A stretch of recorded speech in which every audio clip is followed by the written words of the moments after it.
what's up, y'all? It's cracking this D. Boss here. To this Mr. Ballinvid. This is top 3 places you can go. People went anyway. Okay? People went anyway because they're hard-headed. This is part 4. I really like this series. It just reminds me, I don't want to say that because some of these people die. I was about to say something negative about these people, but they be dying in these vids. So anyway, let's watch. Today I'm going to share with you 3 progressively more insane stories about people who went to forbidden locations and what happened to them. Spoiler alert, it didn't end well. But before I get into today's stories, if you're a fan of the strange, dark, and mysterious delivered in story format, then you've come to the right channel because that's all I do, and I upload 3, 4, even 5 times every week. So if that's of interest to you, please tear out the last chapter in every one of the Like Button's books. Also, please subscribe to this channel and turn on all notifications so you don't miss any of my weekly uploads. Alright, let's get into today's stories. Is it Stranger Things? This is Stranger Things, right? On February 27, 2015, 18-year-old Dalen Bouveau was visiting his grandmother on the Hawaiian island of Oahu. Dalen, who was a Hawaiian native himself, didn't spend much time in Oahu with his grandmother, and since he was here, he figured he would do the one thing he had always wanted to do, which was to climb the island's very famous and very illegal Haiku Stairs, or better known as the Stairway to Heaven. These stairs were a very narrow, rusty, not well-maintained, 4,000-step staircase that weaved its way up the side of this Hawaiian mountain. It was built during World War II by the United States Navy. I hiked the fucking Hawaiian crazy hike. It's called the railroad hike or something like that. It's on my story on IG. When I went to Honolulu, I sprained my goddamn ankle. That hike should be illegal. If y'all look up pictures of it or look at it on my story, it should be illegal. I should sue Honolulu. Because they wanted access to the top of this mountain where they had a secret radio station. After the war was over, instead of demolishing the steps, they allowed people to walk up and check out the view. But it was so dangerous and it was not well maintained that they eventually closed it to the public starting in 1987 and literally put a fence up and even put guards out to keep people from going in. But Dalen really wanted to do this. So that morning he tells his grandmother that he's thinking about hopping the fence and making the hike. And his grandmother's like, that's a horrible idea. Not only is it dangerous, but they're going to fine you thousands of dollars if they catch you doing that. Dalen backed down from what he said, and he said, okay, I won't go. And he kind of played it off like, I'm not going to go on this hike. But sure enough, right after breakfast, he slipped out of the house, hopped on a bus, and he made his way over to the base of these stairs. Even though it was totally illegal and he was incriminating himself, he was so excited about going on this hike that he documented the whole trip by posting pictures of it to his social media. And so the first picture begins with him at the base of the stairs, where he posts a picture as he's about to start this hike, and then all morning he's taking pictures along the way up these 4,000 stairs. But then around 11 a.m. that morning, the posting stops abruptly, and he hasn't reached the summit. And you figure, if you're going to do this hike and you're already posting pictures of just the way up, certainly when you get to the summit, you're going to take a whole bunch of pictures and post all of those, because that's the prize at the end of this hike. But for whatever reason, the posting stopped at 11, and he clearly hadn't reached the summit yet. And by that night, when he didn't come home, the family was really concerned, and they told police. Police launched this huge search for him. They're looking all over the stairs. They got helicopters out. The Navy gets involved. There's no sign of him. He's just vanished. When they couldn't find him after several days, they had to call the search off, and the assumption was, well, you're doing something dangerous. There's a reason this is off limits. He probably slipped at some point and fell down the mountain. That's why this is off limits. It's not safe. But when people reviewed some of his last photos that he had posted to social media, they noticed something in this picture. This shot looks like he's just taking a picture of the dense forest around the stairs. But if you look more closely, there is a man very clearly crouched down a little ways down the trail that appears to be hiding. And many people believe that that guy was following Dalen and at some point attacked him. But Dalen didn't fall off the mountain. He was abducted or killed. To this day, Dalen has never been found, and that mystery man has never been identified. Oh, well. The most remote island in the world is Bouveau Island. It is an uninhabited 19 square mile chunk of rock and ice situated in the South Atlantic. If you were looking on a map and drew a 1,000 mile radius around Bouveau Island, there would be nothing else in it. There's no land, there is nothing. In fact, the nearest land is 1,100 miles away, and it's Antarctica. That's not permanently inhabited. The nearest permanently inhabited land is South Africa, and that's 1,600 miles away. The island is so far away from anything that in 1979, Israel and South Africa dropped 2 nuclear bombs on it, and nobody noticed. The only reason anybody found out about it is because a US satellite happened to be looking in its direction, and it saw 2 bright flashes of light, and they were like, huh, I wonder what that is, and then it turned out to be nuclear testing. For the very few people that have gone to Bouveau Island, you can't just take a ship there or a boat there, because all around the edges of this island are these jagged ice cliffs, and the water is treacherous. down near the edge of these cliffs with very strong currents. If you were to fall in, you'd get sucked up and probably underneath some of these rocks, and then you're done for. So nearly anyone who's stepped foot on Bouveau Island has taken a helicopter and flown the long, sketchy flight, hoping you don't hit a storm because you can't land anywhere. You're in the middle of nowhere with no land, all the way to Bouveau Island.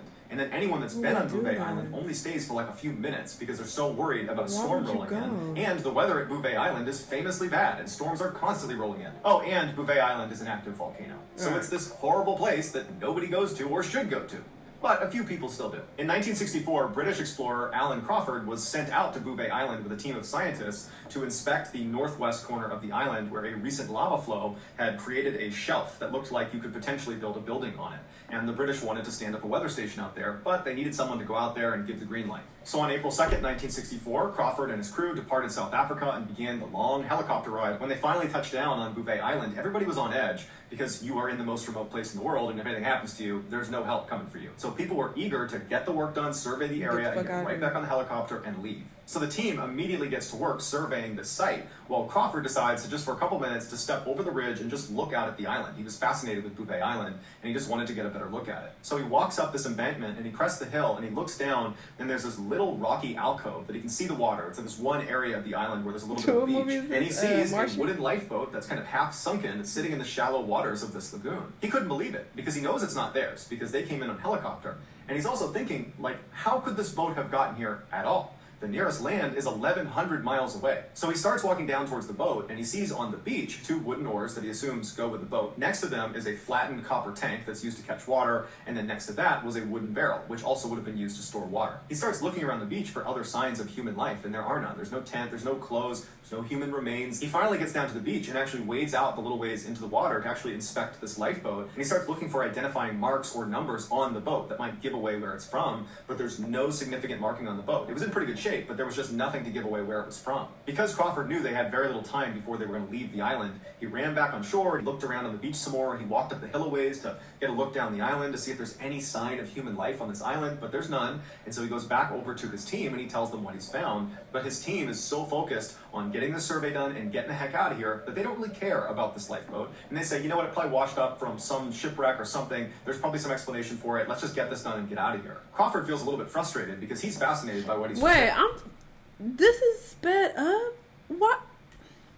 It sounds like he's talking at a normal speed. What is the normal? What does it sound like? And he wishes they were too. So he just walks back over the hill and he takes his camera out and he... My brother, you do not need to talk that slow. The sped up version sound like a normal person talking. He takes a picture of the lifeboat. After that, he hopped in the helicopter, flew back to South Africa, and he showed this picture to his superiors, and he was hoping they would launch some sort of investigation to see who was out there. But much like his team, who didn't care when they were already at Bouveau Island, his superiors, who were thousands of miles away from Bouveau Island, just didn't care very much about some random lifeboat on some random island in the middle of nowhere. But 2 years after Crawford's expedition, another crew was sent out to Bouveau Island to survey the lagoon where this lifeboat was found, and the crew would report that they found the lagoon, but there was no boat, there was no barrel, there was no copper tank, there was no oars, there was nothing. It was as if it was never there. So while we don't know how the boat got there or how it left, or who was on the boat and where they went, what we do know is at some point, some poor soul or souls were trapped on the most isolated and wretched island in the entire world. Why the fuck y'all went there? In central Texas lies a stunning natural wonder called Jacob's Well. It's this beautiful, clear water spring that every summer when the weather gets really hot in Texas, people converge on Jacob's Well and enjoy swimming in the water. But it's not just for casual swimmers trying to avoid the heat. It's for daredevils that strap scuba gear on and dive down through Jacob's Well through a 10-foot wide shaft that leads to one of the most intricate and dangerous underwater cave systems in the world. Jacob's Well is broken up into 4 chambers. As you move from chamber 1 to 2 to 3 to 4, it gets harder and harder to squeeze through the narrow spaces, and each of the chambers gets smaller and they get darker because you're losing sunlight, and they just become overall much more difficult to navigate the deeper you go. Imagine you put on your scuba gear and you hop into Jacob's Well and you start swimming straight down. Now there's going to be what looks like the floor of the well, and then at the center of it is a 10-foot wide shaft that goes straight down. And if you swim down through that, you're going to reach the first chamber, which sits at about 30 feet and goes all the way down to 55 feet. In that first chamber, the sunlight still hits, so there's algae, there's wildlife, and it's where rookie scuba divers will spend their time in Jacob's Well. At the bottom of the first chamber is another shaft opening, but it's more narrow than the very first one you went through, and that shaft, that tunnel, is actually what makes up the second chamber, and it brings you down all the way to 80 feet. So from 55 feet to 80 feet, you are in the second chamber, and it's basically a tube. Any diver that's going to be in Jacob's Well has to be aware when you are in the second chamber on your ascent to not go down the false chimney. The false chimney is this opening that looks exactly like the main exit out of the second chamber into the first chamber, but it's not. It's a dead end that loops around before you hit a wall, and you got to go all the way back out. So hopefully you have enough air at that point. The second chamber attracts novice scuba divers and intermediate scuba divers. You still have light coming in, but it's definitely more tight, it's more claustrophobic, and because of that false chimney, it's a little bit more hazardous going into the second chamber. If you continue down past the 80-foot mark, which is the bottom of the second chamber, there is a very tight squeeze that you can barely get through with your tanks on that will bring you into a very small room that is the third chamber. At this point, the sunlight is gone, and there's all the silt and loose gravel inside of the third chamber that if your fin so much as knocks it, it will float into the water and then it will blind you. The third chamber is only from 80 feet to 90 feet, so it's only 10 feet of water. Generally speaking, you only see expert divers going into the third chamber. At the bottom of the third chamber is this heavy metal grate that sits over this tiny little opening, and that is the opening to the infamous fourth and final chamber of Jacob's Well. No one can describe what it looks like inside of the fourth chamber because, one, as soon as you go in there, it's impossible not to kick up a ton of silt, so you're going in blind. But two, anyone that has attempted to go into the fourth chamber and maybe has been successful has died. There are literally divers that are deceased inside of the fourth chamber. And after about a dozen people died trying to get into that fourth chamber, they finally just sealed it up. But if you were to pry open that gate and go into the fourth chamber, you would have to remove your air tanks, push them into the fourth chamber, and then you'd have to wriggle your way through while keeping the mouthpiece in your mouth into the fourth chamber that, again, we don't even know what's in there. In 1983, 24-year-old college students Richard Patton and Clark McConnell entered Jacob's Well around 8:30 p.m. They were both experienced scuba divers. They were in an advanced scuba diver class with all the certifications for that. They had dove Jacob's Well before, and they wanted to check out the fourth chamber. They got in the water. They went through that initial shaft into the first chamber. They continued into the tunnel that was the second chamber. They wriggled their way into the third chamber, and they reached the gate. Using some equipment they brought with them, they were able to pry open this gate, and Richard Patton was the first one to go into the fourth chamber. He removed his tanks and pushed them inside of this opening, and then he began headfirst to slither inside of this fourth chamber opening while Clark waited. And Clark would later say that as soon as Richard had pushed his way and had actually made it into the fourth chamber, Richard comes screaming up back out of the fourth chamber. And Clark realizes that he doesn't have a mouthpiece in. He doesn't have scuba tanks on. Richard is desperately trying to wriggle his way out on a breath hold because he's dropped his tanks, and he's reaching for Clark to help him get pulled through this hole, and he can barely get out of this hole. And as soon as he gets free, Clark takes his mouthpiece off and he jams it into Richard's mouth. And so they begin buddy breathing. One guy breathes while the other guy holds his breath, and then they reverse that back and forth, back and forth. That's not something you would do on a dive for a long period of time. It's an emergency procedure, and you need to get to the surface as soon as you can. So the pair calms down, they're buddy breathing, and they're making their way back up. They're leaving the equipment that they lost in the fourth chamber, and they're kicking their way up, and they get back into the third chamber. They make their way up into the second chamber. They're kicking it out, and then their heads hit the wall. And they realize they've gone down the false chimney, and what's even worse is they hear that awful ka-tung, which means you have no air in your tanks. Clark, who had taken a full breath before this had happened, he immediately turns and starts swimming and manages to get out of the false chimney and makes it to the surface before he drowns. But Richard wasn't as lucky. His final few moments were spent in total darkness, with silt kicked up all around him. He's got no air, he's got no idea where to go, and he's desperately trying to swim up, but he keeps hitting the wall of the false chimney before ultimately drowning. When recovery divers went down to retrieve his body, they found him jammed up at the very end of the false chimney. So that's going to do it, guys. There are other things that you can do to seek excitement. You can bungee jump. You can get on some roller coasters. Do drugs even if you got to. I don't recommend it, but I recommend that over this bullshit. What are y'all doing? Why?